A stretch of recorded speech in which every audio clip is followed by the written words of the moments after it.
Olá pessoal, tudo certo? Estamos aqui novamente para conversar sobre materialidade. O último vídeo, então, focado agora mais na parte de auditoria governamental, enquanto os outros dois, o primeiro foi sobre materialidade nas normas de auditoria privada e o segundo foi um exemplo prático analisando as demonstrações contábeis aí dentro de uma planilha Excel.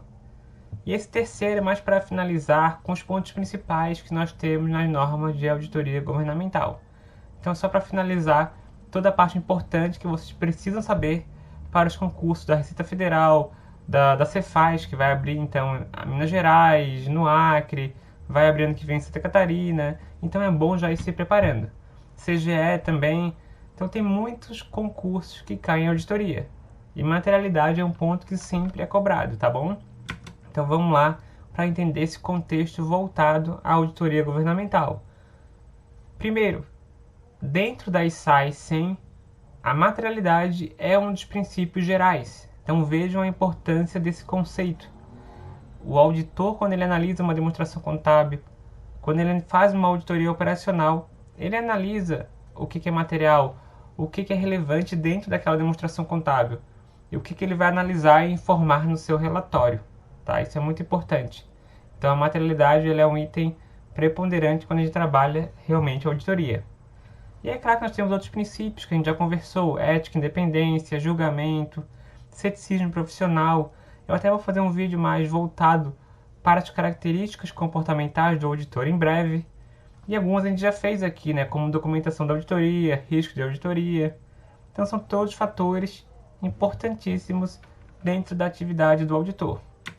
Tá bom? E o conceito inicial que se discute dentro das NAGs também vem lá do FASB, que ele aborda que a materialidade ela veio da questão da informação ser relevante e fazer diferença na tomada de decisão. Então, como a gente já tinha conversado, algo material é algo que vai impactar na minha decisão.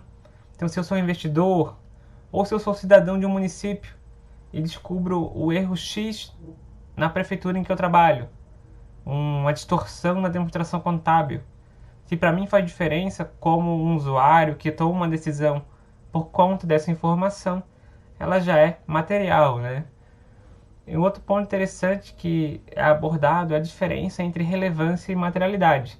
São conceitos similares, sim, só que a relevância está mais relacionada a um contexto geral, que é relevante para todos os usuários, para todas as empresas, relevante no contexto da informação. Enquanto a materialidade, tá, pessoal, ela está relacionada com aquela empresa, com aquela entidade. Então, o auditor, quando ele faz uma definição de materialidade, ele analisa aquele contexto. Então, eu estou analisando uma prefeitura, a materialidade dela, em relação ao seu ativo, à sua receita, é de X%. Então, tudo que passar desse valor é algo material para essa empresa. Vai realmente distorcer as demonstrações contábeis.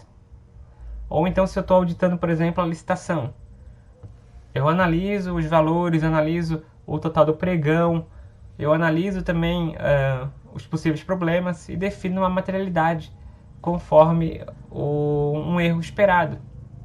Então, é aplicado em situação, de empresa para empresa, a materialidade. Enquanto a relevância, ela é um conceito mais geral, tá, pessoal, da informação ser útil para todos de forma geral, todos os usuários de informação, todas as empresas.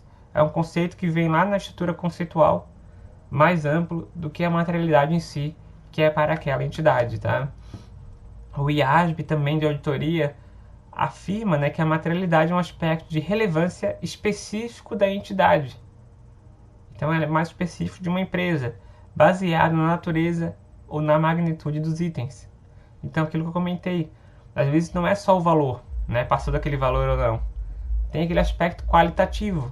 Então um erro ambiental ou um desvio de corrupção é algo material, independentemente do valor. Uma corrupção de R$ 20 é uma corrupção, é um erro grave.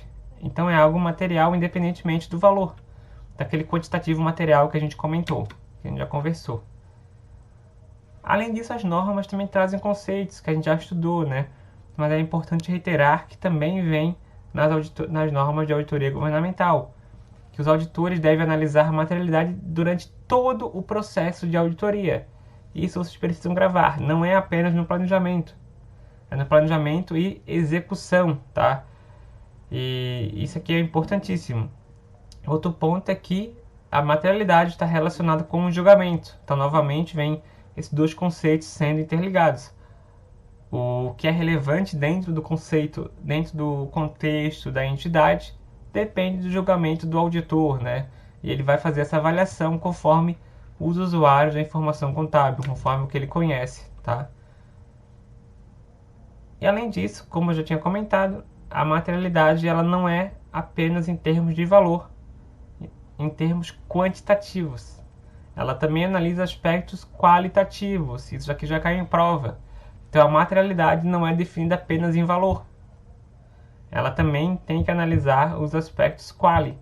Então um erro ambiental, um problema grave de corrupção, um desvio, mesmo sendo um valor imaterial, pode indicar um possível problema. Então pode ser algo material. Então o aspecto qualitativo tem que ser analisado conjuntamente, tá, pessoal? E olha só, agora na ISAI 200, a materialidade determinada no planejamento não necessariamente estabelece um valor abaixo do qual distorções não corrigidas individualmente ou em conjunto serão sempre avaliadas como não relevantes. O que é isso, tá, pessoal? A gente faz uma análise inicial no planejamento e define aquele valor de materialidade. E durante a execução da auditoria a gente vê, né, que talvez aquele valor não seja o mais correto, que eu teria que definir uma materialidade mais específica para cada conta. Então isso aqui é importante a gente gravar, que a materialidade não é algo fixo. Ela varia conforme a execução da auditoria, ela varia também de conta para conta, que a gente chama de materialidade específica, tá? Então a norma ela destaca esse ponto. Além disso, os aspectos considerados pelo auditor devem incluir a natureza, né? O interesse público, a necessidade de supervisão legislativa e a regulação eficaz. Ou seja, né, pessoal, a gente tem que analisar a distorção, esse erro, pelo contexto qualitativo, de interesse público, interesse social, a análise do legislativo. Então, por exemplo, um problema de fraude, problema de corrupção, desvio, é algo material, é algo relevante que tem que ser levado em consideração, tem que ser descrito no relatório de auditoria. Então, independentemente do seu valor, o aspecto qualitativo ele é destacado nas normas de auditoria governamental, tá bom? E novamente, né, o Manual de Auditoria Operacional, TCU, ele reitera essa questão do que a materialidade ela tem um contexto de relatividade conforme a situação, né? E que a materialidade ela analisa também aspectos sociais, políticos, de conformidade, o compliance, transparência, governança e a accountability. Então, o auditor público, quando ele avalia a materialidade, ele tem que analisar vários contextos, né? Será que essa informação vai impactar a transparência pública? Vai afetar uma análise do poder legislativo? Quais são as questões de compliance envolvidas nessa situação? Então, o auditor ele tem que fazer uma análise criteriosa de cada conta contábil ou dentro da auditoria operacional. Esses são os pontos principais, tá? Na auditoria governamental, não é muito diferente, tá? A materialidade, tanto na área privada como na área pública, são similares, são as mesmas. Ambas analisam aspectos quanti e qualitativos. Então agora vamos treinar, vamos fazer exercícios. E no próximo vídeo eu vou abordar aspectos mais relacionados aos procedimentos de execução da auditoria. Então bora que bora, foquem nos estudos e qualquer dúvida fico à disposição. Um forte abraço a todos e até a próxima.